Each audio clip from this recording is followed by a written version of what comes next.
ब्रह्म सूत्र के द्वितीय अध्याय के द्वितीय पाद के द्वितीय अध्याय के तृतीय पाद के 13वें अधिकरण का हम लोग विचार कर रहे हैं। इस अधिकरण में जीव के परिमाण के विषय में विचार हो रहा है। जीव परिच्छिन्न है या व्यापक है। परिच्छिन्न में भी देह परिमाण है या अणु परिमाण है। तो देह परिमाण जीव है, इस पक्ष का खंडन द्वितीय पाद में हो चुका है। परिच्छिन्न पक्ष में बच जाता है अणुपरिमाण। तो जीव अणुपरिमाण है ऐसा मानेंगे तो आत्मा में अणुत्वबोधक श्रुतियां और महत्वबोधक श्रुतियों का आपस में विरोध होगा। और श्रुतियां भी यदि एक ही वस्तु का परस्पर विरोधी परिमाण बताएगी तो अप्रमाण होगी। और अप्रमाण भूता श्रुतियों का जो मत है चेतन एक में अद्वितीय ब्रह्म जगत का कारण है करके, यह अनुपादेय सिद्ध होगा। यही पूर्व पक्षी चाहते हैं। और इस प्रकार का पूर्व पक्ष प्राप्त होने पर एक देशी का मत 10 सूत्रों से इस अधिकरण में बताया गया। एक देशी है जो श्रुतियों का तो अविरोध मानना चाहते हैं, लेकिन जीव का अणुत्व परिमाण ही मानना चाहते हैं। उन्होंने कहा कि उपनिषदों में जो आत्मा में अणुत्वबोधक वाक्य हैं वे जीव विषयक हैं और महत्वबोधक वाक्य हैं वे परमात्म विषयक हैं। इस प्रकार अणुत्वबोधक श्रुति वचनों का और महत्वबोधक श्रुति वचनों का विषय अलग अलग होने से कोई आपस में विरोध नहीं होगा। आपस में विरोध न होने से श्रुति मत अविरुद्ध होने से उपादेय है, यह सिद्ध होगा। एक देशी के मत में अलग अलग विषयक अणुत्वबोधक और महत्वबोधक श्रुति वचनों को मान करके विरोध का परिहार किया गया।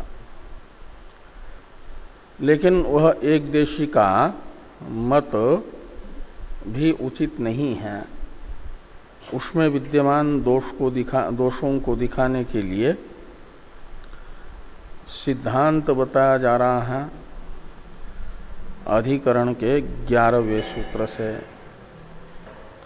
और ये कहा गया भाष्य में, हम लोग 11वें सूत्र के अधिकरण का जो 11 और पाद का 29वां सूत्र है, इसके भाष्य में चर्चा कर रहे थे।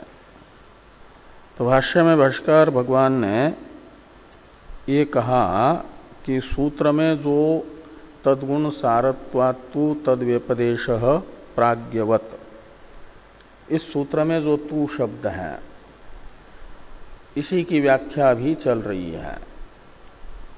इसमें तू शब्द का प्रयोग है एक देशी के मत का व्यावर्तन करने के लिए।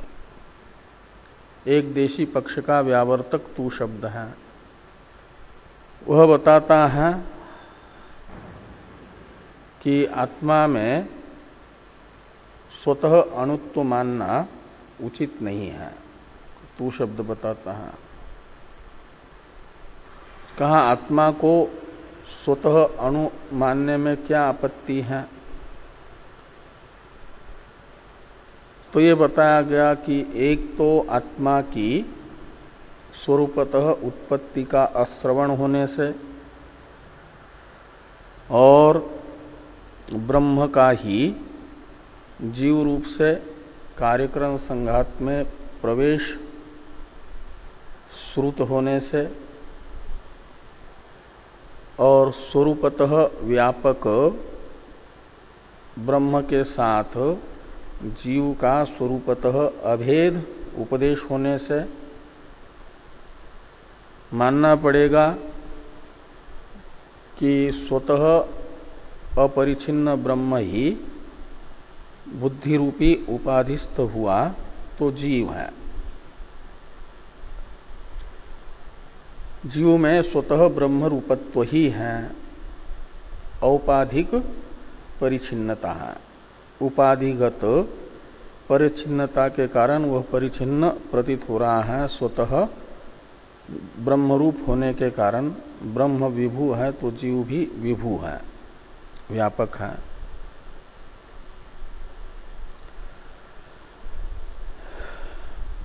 और ये जो जीव का स्वतः विभुत्व आदि जिससे सिद्ध हो, ऐसा ही व्याख्यान श्रुतियों में करना चाहिए। और ऐसी श्रुतियां बताई भी, सवायेश महान अजात्मा इत्यादि श्रुतियां जीव में स्वतः महत्व यानी व्यापकत्व बता रही है।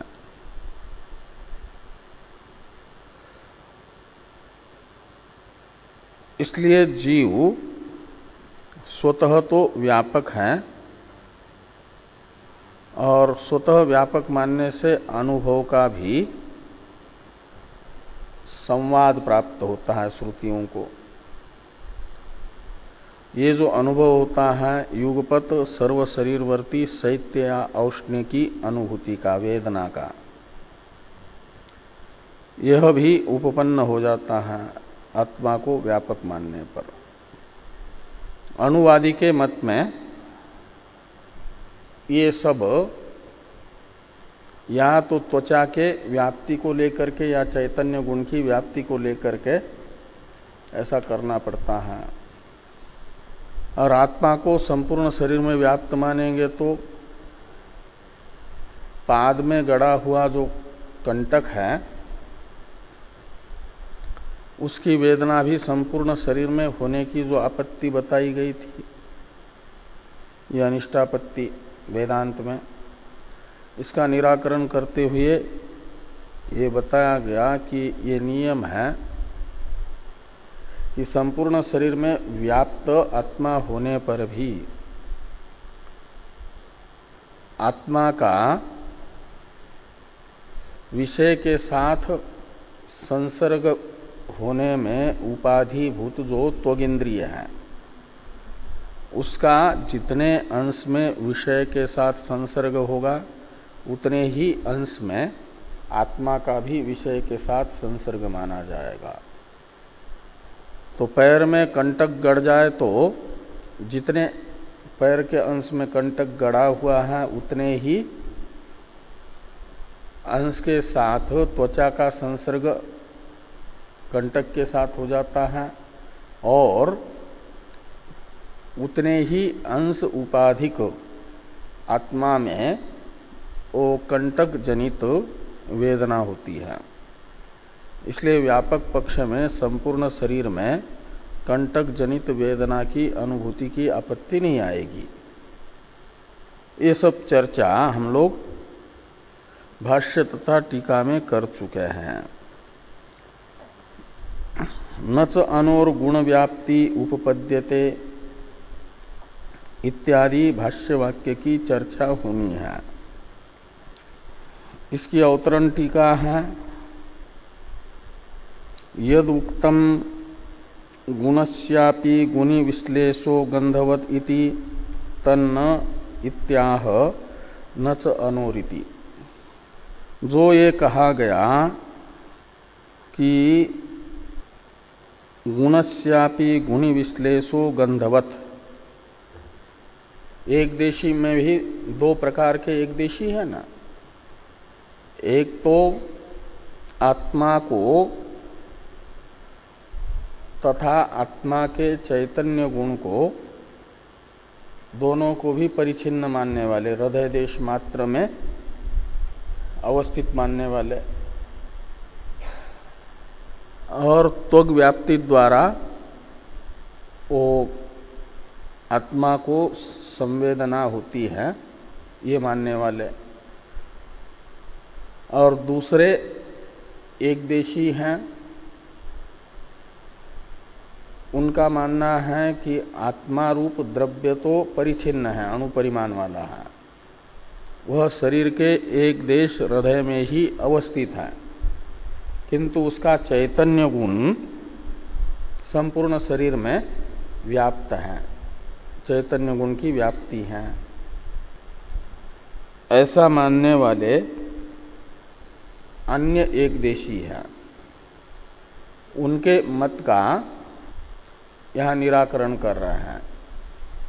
ये कह रहे हैं कि आत्मा को अणुपरिमाण वाला मान करके हृदय रूपी शरीर के एक देश में अवस्थित मान करके संपूर्ण शरीर में उस आत्मा के चैतन्य गुण की व्याप्ति जो आप लोग मानते हो वह संभव नहीं है।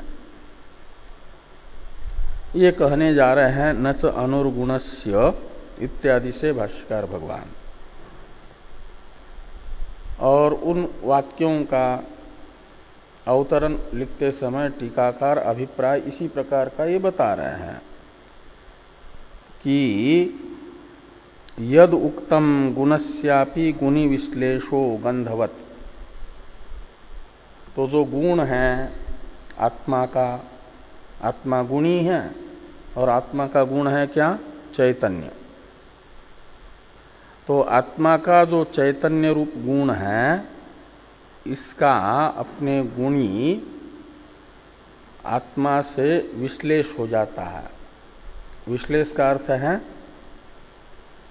गुणी रूपी आश्रय को छोड़ करके जहां गुणी नहीं है वहां पर भी रहना, वियोग, विभाग, पार्थक्य। तो गुणी अपने गुण अपने गुणी को भी छोड़ करके रहता है, आश्रय को छोड़ करके भी रहता है। कैसे? तो जैसे गंध, गंध का आश्रयभूत जो पुष्प, उन्हें छोड़ करके भी वायु के साथ गंध अन्य देश में चला जाता है। तो वो हुआ पुष्प रूपी गुणी के साथ गंध रूपी गुण का विश्लेष, पार्थक्य, विभाग। ऐसे आत्मा का जो चैतन्य रूप गुण है, पुष्प के गंध रूपी गुण के तरह आत्मा को छोड़ करके अन्य देश में भी जाएगा जहां पर आत्मा नहीं है। आत्मा तो अणु होने से हृदय में ही है और शरीर के अन्य अंगों में आत्मा नहीं है। वहां पर भी आत्मा का चैतन्य रूप गुण व्याप्त हो जाता है, जैसे हवा के साथ पुष्प की गंध चली जाती है। ऐसा अन्य एक देशी ने कहा था। उनका ये कथन कहते हैं ठीक नहीं है। ये लिखे हैं टीका में कि यद उक्तम, यानी एक देशिना यद उक्तम, वो क्या कहा है? तो गुणस्यापि गुणी विश्लेषो गंधवत। गुण का भी अपने गुणी यानी आश्रय के साथ पार्थक्य हो जाता है, विभाग होता है गंध के तरह।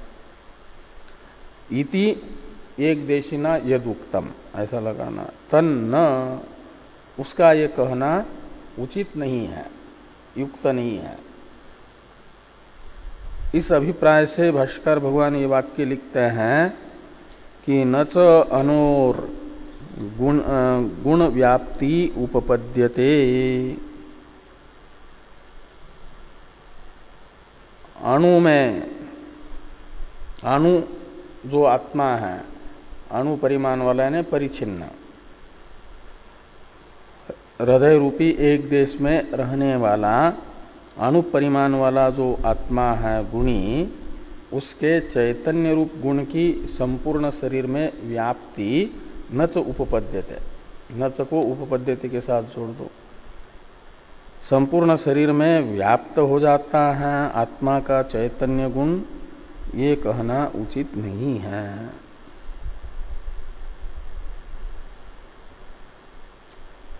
कैसे? तो कहते हैं गुणस्य गुणिदेशत्वात्, जो गुण है वह गुणी यानी अपने आश्रय देश में ही रहता है।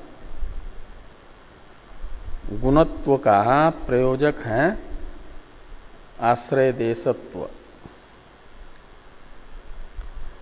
तो गुणी जहां है वहीं पर गुण रहेगा, गुणी को छोड़ करके गुण रह नहीं सकता। तो आत्मा का चैतन्य यदि गुण है तो आत्मा रूपी गुणी हृदय देश में है, तो चैतन्य रूप गुण भी हृदय देश में ही रहेगा। हृदय से अन्य अंगों में आत्मा का चैतन्य रूप गुण आत्मा को छोड़ करके नहीं जा सकता। ये यहां पर कहा जा रहा है कि गुणस्य गुणिदेशत्वात्,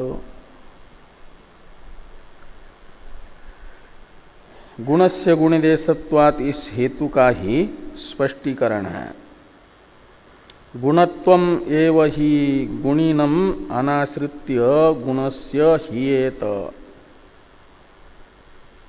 कहते हैं कि गुणिनम अनाश्रित्य वर्तमानस्य का अध्यार कर दो, वर्तमानस्य गुणस्य ऐसा लगाना।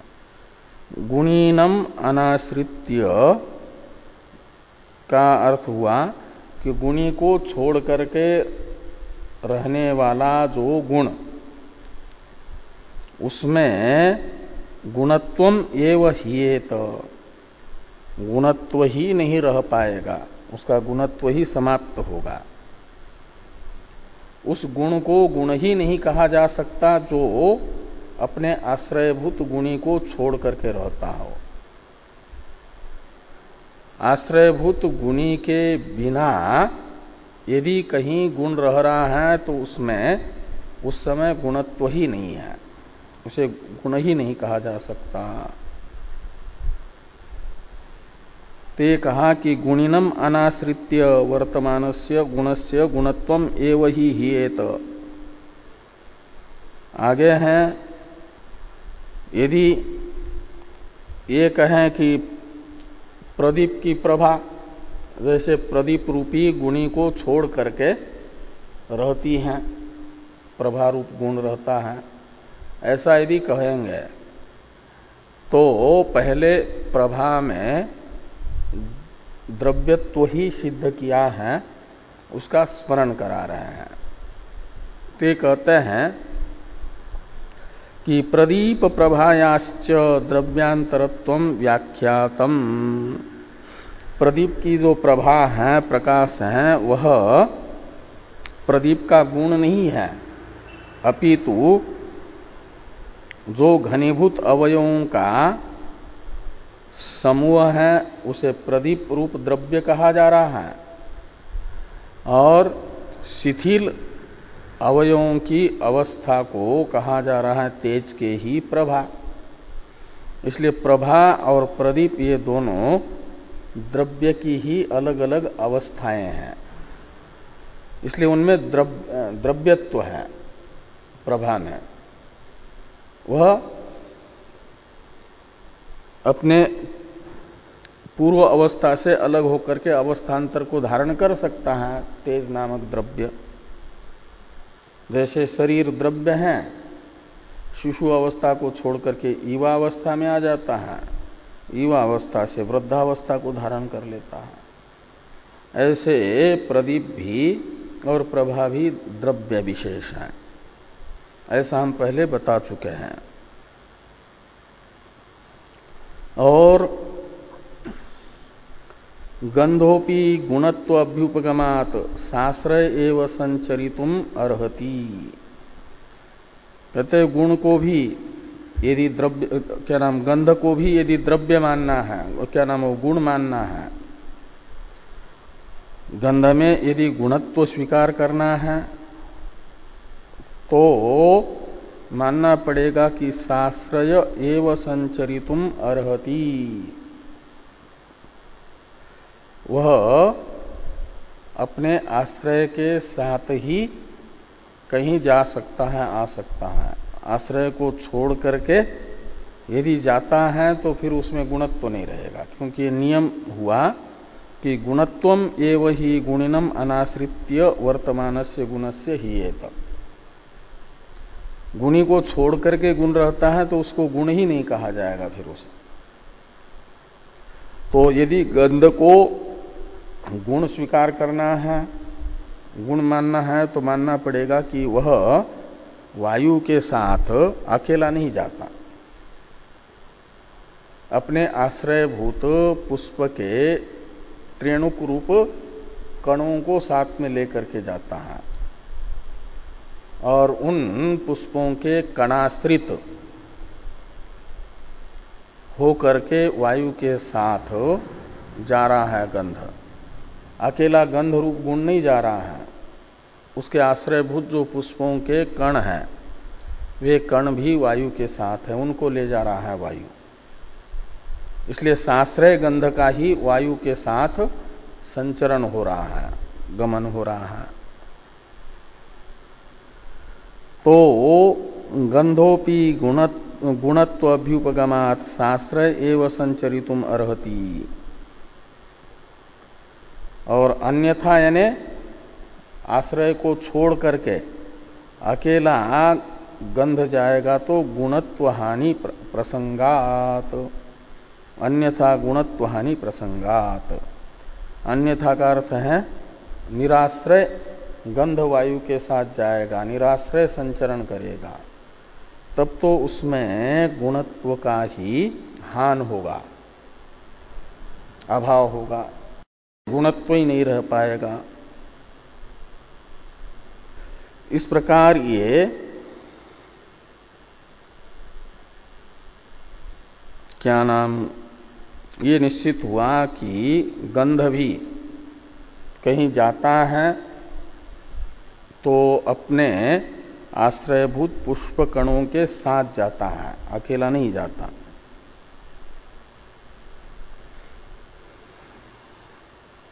इसलिए गंध के उदाहरण से ये नहीं बताया जा सकता कि आत्मा अणु है, शरीर के एक देश हृदय में स्थित है, और जहाँ आत्मा नहीं है हस्तपाद आदि में, वहाँ पर आत्मा के चैतन्य गुण की व्याप्ति है। ये नहीं बताया जा सकता, ये सिद्ध किया, क्योंकि गंध भी साश्रय ही जा रहा है, निराश्रय नहीं जाता। तो चैतन्य को यदि गुण मानना है तो फिर मानना, और गुण मान करके उसकी व्याप्ति शरीर में माननी है, तो मानना पड़ेगा कि आत्मा की भी शरीर में व्याप्ति है। बिना अपने आश्रयभूत आत्मा रूपी गुणी के ये रह नहीं सकता। कौन? चैतन्य। तथा चोक्तम द्वैपायनेन, इसका अवतरण है टीका में, गंधो न आश्रयात विश्लिष्ट गुणत्वात् रूपवत इत्यत्र आगमम आह तथा चोक्तमिति। तो न च अनोर गुण व्याप्ति उपपद्यते इत्यादि वाक्य से एक प्रकार से ये कहा भाष्यकार भगवान ने कि आत्मा के चैतन्य गुण का आत्मा को छोड़ करके अन्य देश में व्याप्त होना अयुक्त है, युक्ति विरुद्ध है। क्योंकि जो दृष्टांत है गंध, उसमें भी गुणी को छोड़ करके अन्यत्र जाना सिद्ध नहीं हो रहा है। इसी को सिद्ध करने के लिए वो नियम बताया था, गुणत्वम एव ही गुणिनम अनाश्रित्य गुणस्य ही एत इत्यादि से। उस नियम के आधार पर फिर एक प्रकार से यह अनुमान सिद्ध हुआ उस अनुमान को अवतरण में बताया टीकाकार ने कि गंधो न आश्रयात विश्लिष्ट, गंध पक्ष हैं, आश्रय से विश्लेषाभाव साध्य हैं, गुणत्व हेतु है, रूपवत दृष्टांत है। तो यत्र यत्र गुणत्वम तत्र तत्र आश्रयात विश्लेषाभाव यथा रूपम, ऐसी व्याप्ति होगी। जिसमें जिसमें गुणत्व है वह उसमें उसमें आश्रय से विश्लेषाभाव भी है। आश्रय से उसका विश्लेष यानी विभाग नहीं होगा, पार्थक्य नहीं होगा, आश्रय को छोड़ करके वो नहीं रहेगा। जैसे रूप अपने आश्रयभूत पट को छोड़ करके नहीं रहता, ऐसे गंध भी यदि गुण है तो अपने आश्रय भूत द्रव्य को छोड़ करके नहीं रहेगा। ये जो अनुमान है, इस अनुमान से यह बात निश्चित हुई कि गंध में गुणी विश्लेष नहीं है, वो साश्रय ही है, आश्रय को छोड़ करके नहीं रहता। इस बात को अनुमान से बता करके अनुमान से सिद्ध अर्थ का समर्थक आगम बताया जा रहा है, यानी शब्द बताया जा रहा है। आगम कहते हैं शब्द को, व्यास जी का वाक्य बताया जा रहा है। इसलिए कहते हैं कि तथा च उक्तम द्वैपायनेन, द्वैपायन है व्यास जी, कि उपलभ्याप्सु चेद गंधम केचित ब्रूयु अनैपुना, पृथ्व्याम एव तम विद्यात अपो वायुंच संसृतम इति।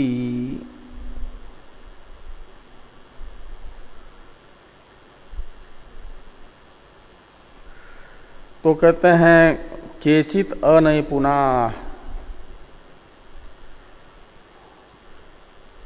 जो कुछ अनिपुण लोग हैं, मंद बुद्धि वाले हैं, नैपुण तो कहा जाता है, निपुण कहते हैं तीक्ष्ण बुद्धि वालों को, कुशल बुद्धि वालों को। अनैपुण जिनकी बुद्धि कुशल नहीं है, मंद है, मंद प्रज्ञ। तो केचित अनैपुणा यानी मंदा, कुछ मंद लोग आपसु गंधम उपलभ्य, जल में गंध को सूंघ करके, ग्रहण करके, जल में गंध का अनुभव करके ये कहें कि गंध जलाश्रित है, जल में गंध है, तो ऐसा वो कहे, लेकिन उनका वो कहना ठीक नहीं है।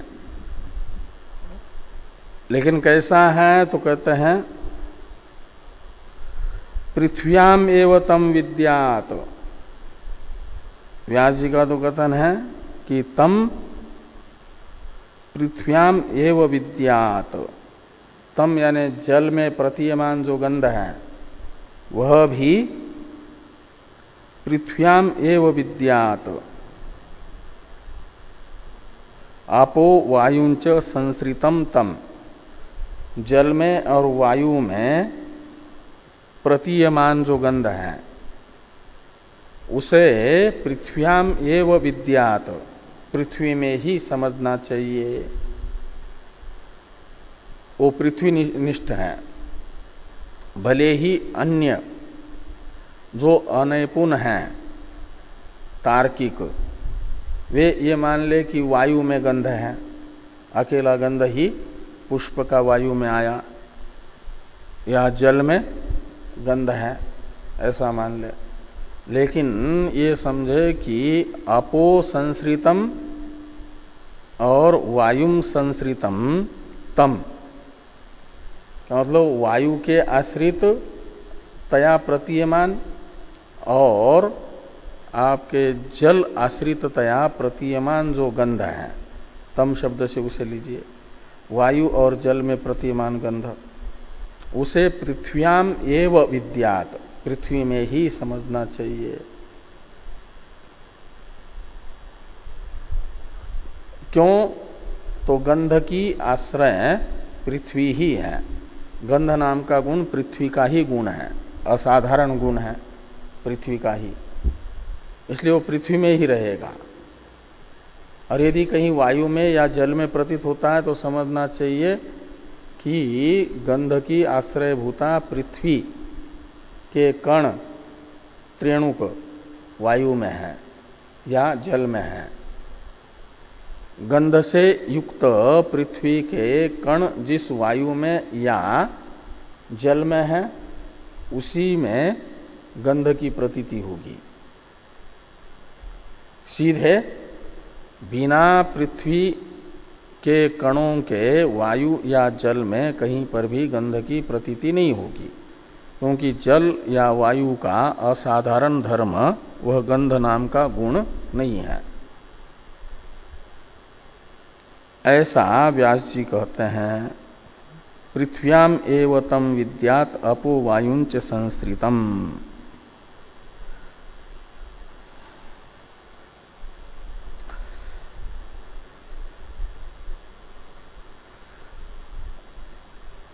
थोड़ी टीका है, टीका को देख लो। कहे ठीक है, यदि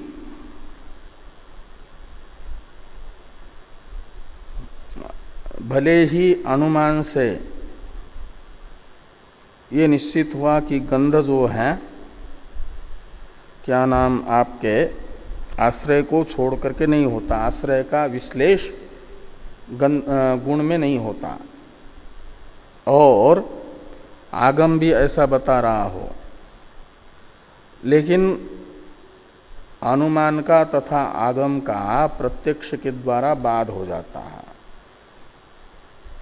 इस प्रकार की शंका यदि कोई करता है, क्योंकि हमें प्रत्यक्ष प्रमाण जो इंद्रिय हैं उससे गंध की प्रतीति हो रही है वायु में और जल में,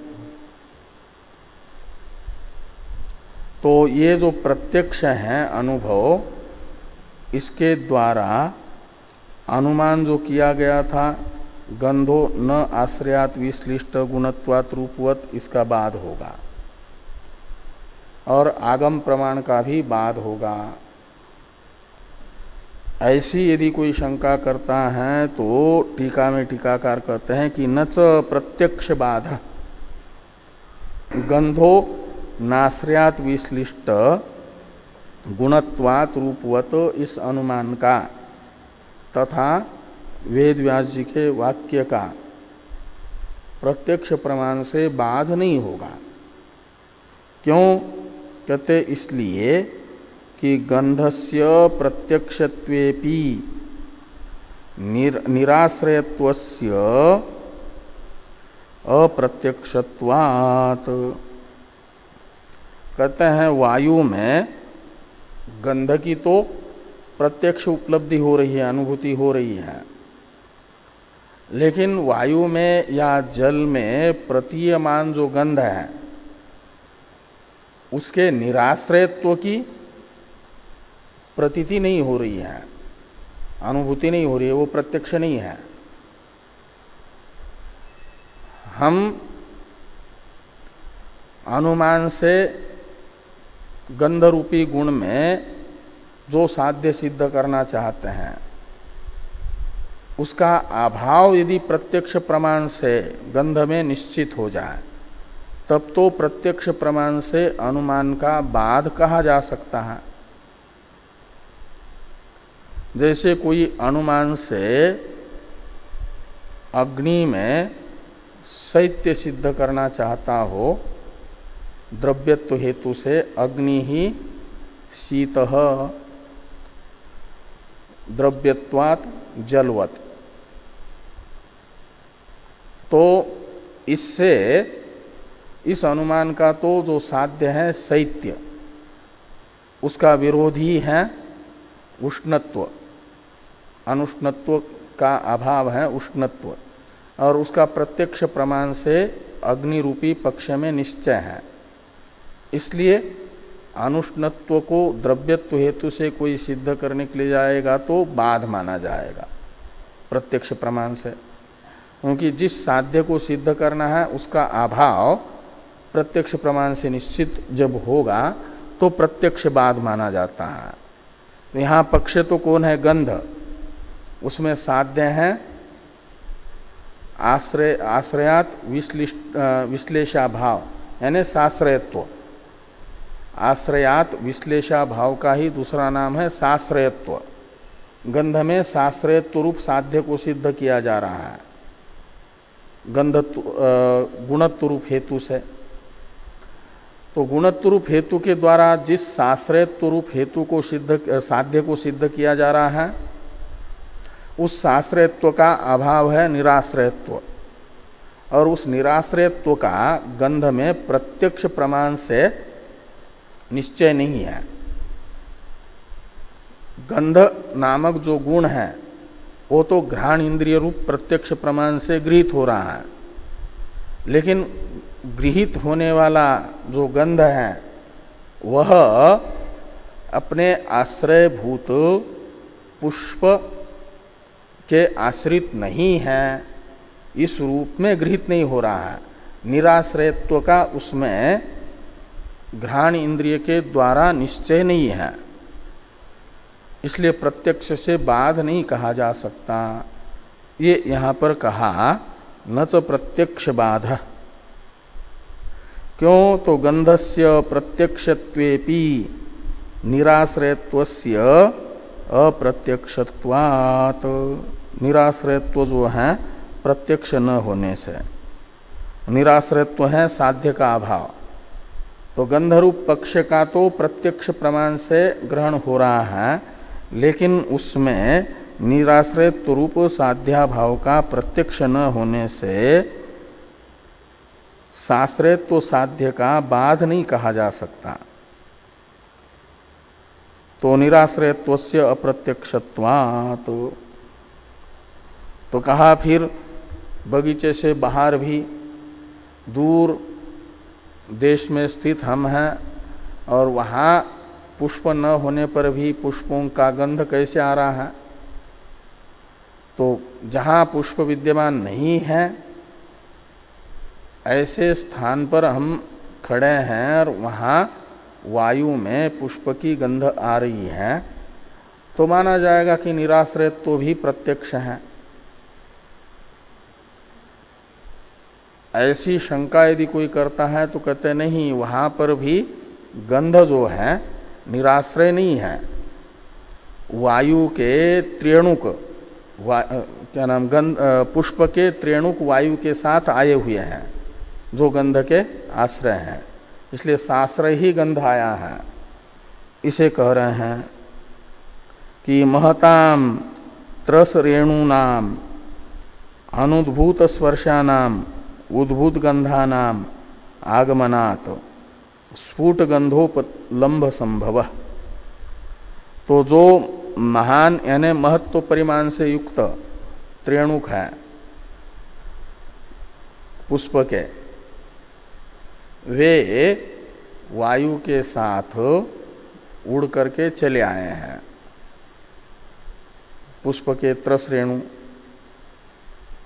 और उन त्रस रेणु में स्पर्श, यदि त्रस रेणु आए हैं तो जैसे पुष्प को छूने के बाद पुष्प का स्पर्श भी गृहीत होता है त्वग इंद्रिय से, ऐसे फिर उन त्रस रेणु के पुष्प के त्रस रेणु का स्पर्श त्वग इंद्रिय से गृहीत होना चाहिए ना वायु में, लेकिन वो त्रस रेणु का स्पर्श तो प्रतीत नहीं होता। इस प्रकार की शंका का समाधान करने के लिए एक विशेषण है त्रस रेणु का, अनुद्भूत स्पर्शानाम।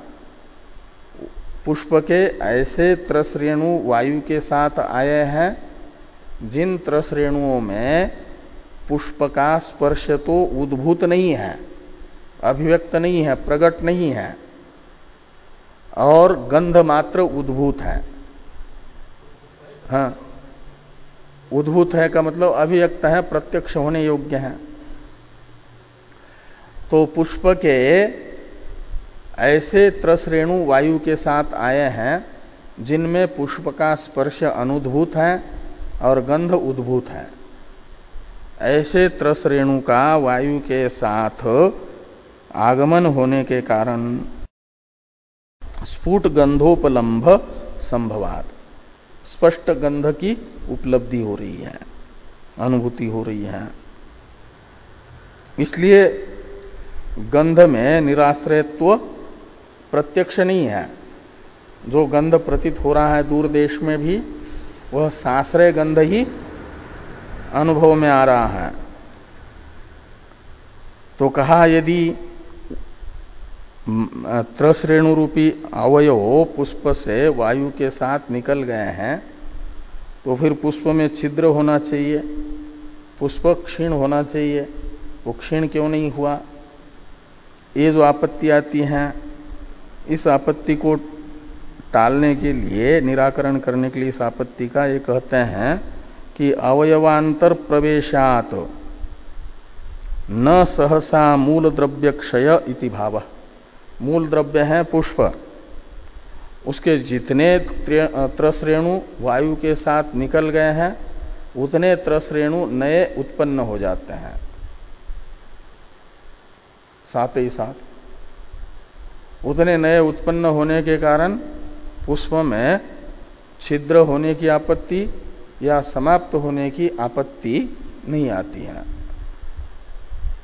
तो अवयवांतर प्रवेशात न सहसा मूल द्रव्य क्षय इति भाव, यह अभिप्राय है। तो इस प्रकार यहां तक के ग्रंथ से ये बताया नच अनोर गुण व्याप्ति उपपद्यते से लेकर के पृथ्व्याम एवतम विद्यात अपो वायुंच संसृतम इति, यहां तक के ग्रंथ से कि आत्मा को अनुमान करके हृदय रूपी एक देश में स्थित मानना तथा उसके चैतन्य गुण को संपूर्ण शरीर में व्याप्त मानना, ये संभव नहीं है। गुणी को छोड़ करके गुण मात्र का अन्य देश में संचरण अनुपपन्न है, असिद्ध है, ये बात कही गई। इसलिए आत्मा का चैतन्य गुण संपूर्ण शरीर में व्याप्त होता है, ये जो एक देशी का मानना था, ये गलत है। ये यहां पर सिद्ध किया। अब यदि च चैतन्यम जीवस्य समस्तम शरीरम इत्यादि जो भाष्य वाक्य आ रहा है, इसकी अवतरण टीका है। टीका को देखिए। पूर्वं चैतन्यस्य गुणत्वम उपेत्य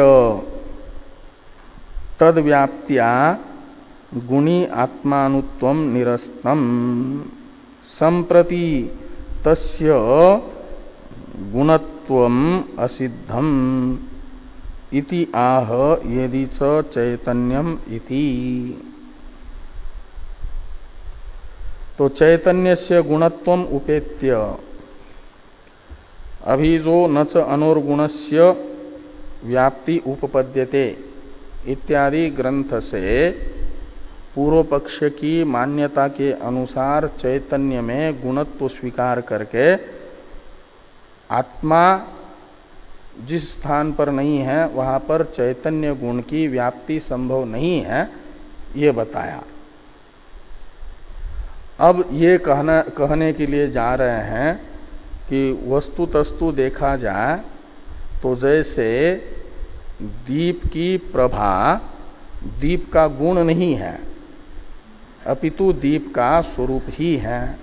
दीप भी प्रकाश है, तेज रूप द्रव्य है, और प्रभा भी तेज रूप द्रव्य है।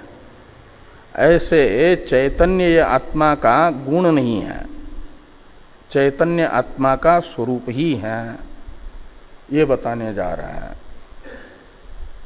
अभी तक तो चैतन्य को आत्मा का गुण मान करके जहां आत्मा नहीं है वहां चैतन्य नहीं जा सकता गुण, ये बताया।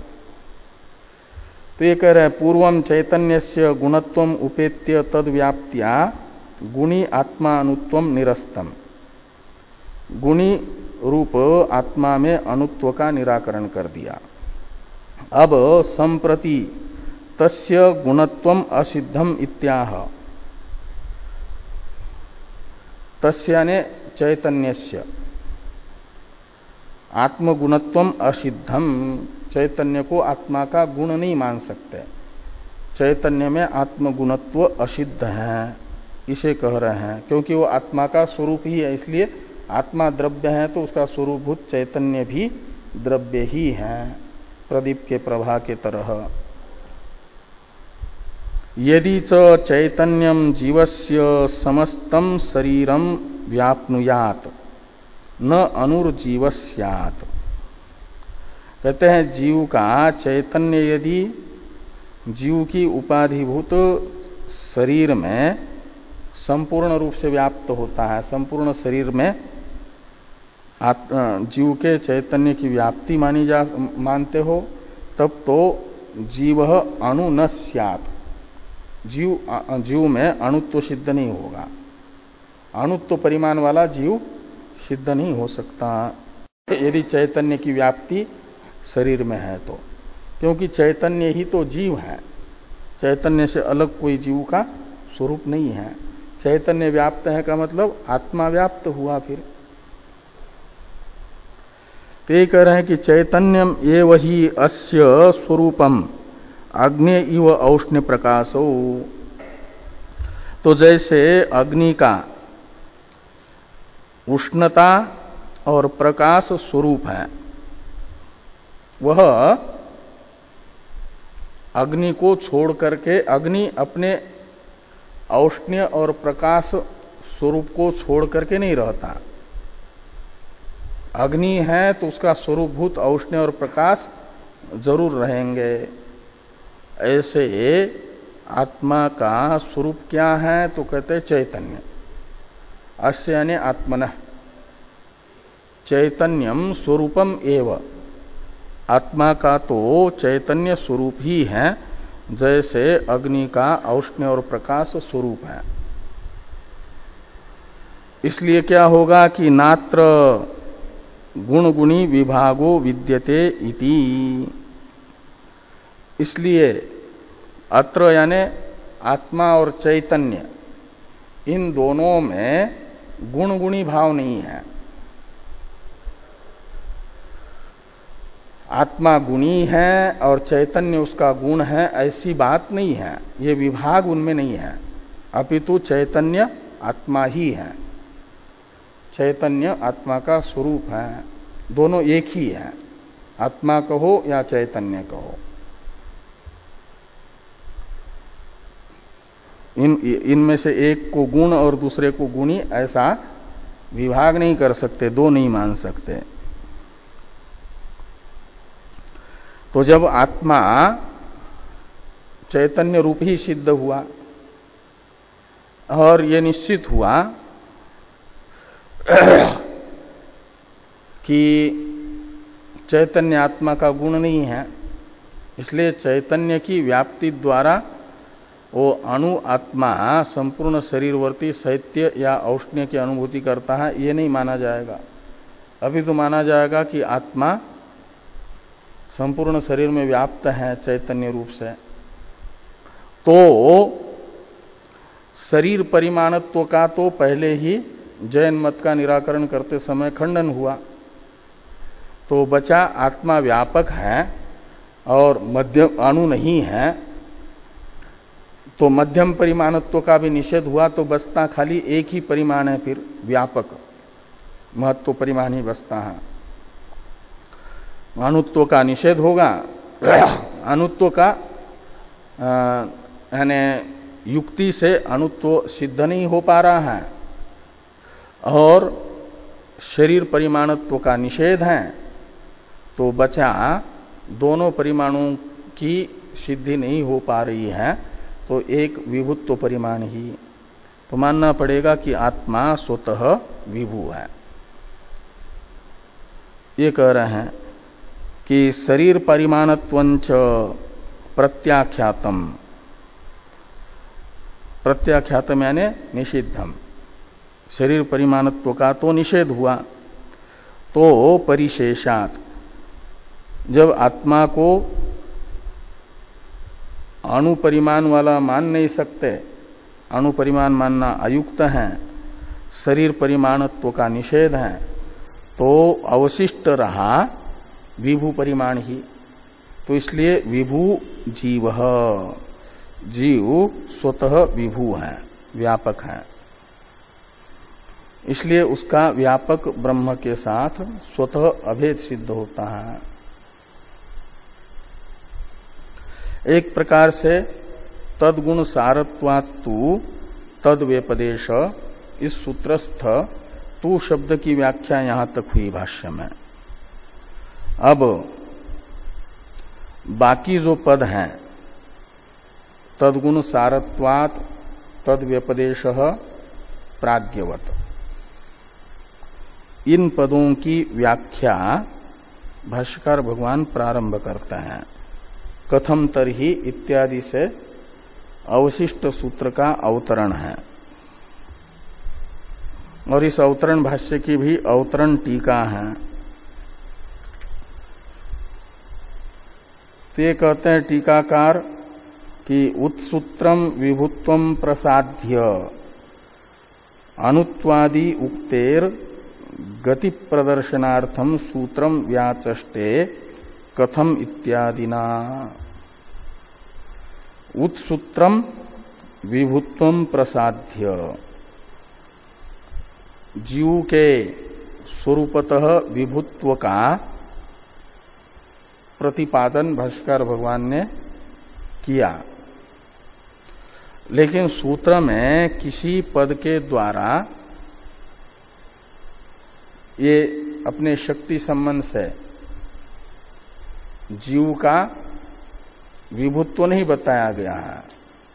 इसलिए जो जीव का भाष्य में विभुत्व बताया, परिशेषात जीव विभुर जीव करके, ये जो विभुत्व है भाष्यकार भगवान के द्वारा बताया गया प्रतिपादित, वह विभुत्व है जीव का उत्सूत्र।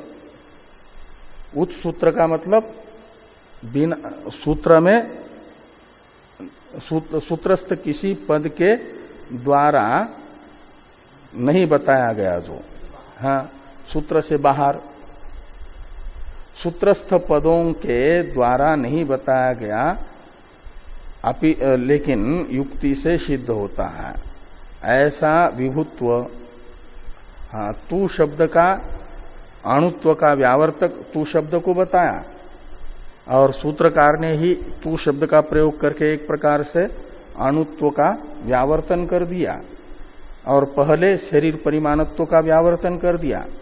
और तीन ही परिमाण होते हैं, या तो अणुत्व परिमाण, या शरीर परिमाण रूप मध्यम परिमाण, या विभु परिमाण।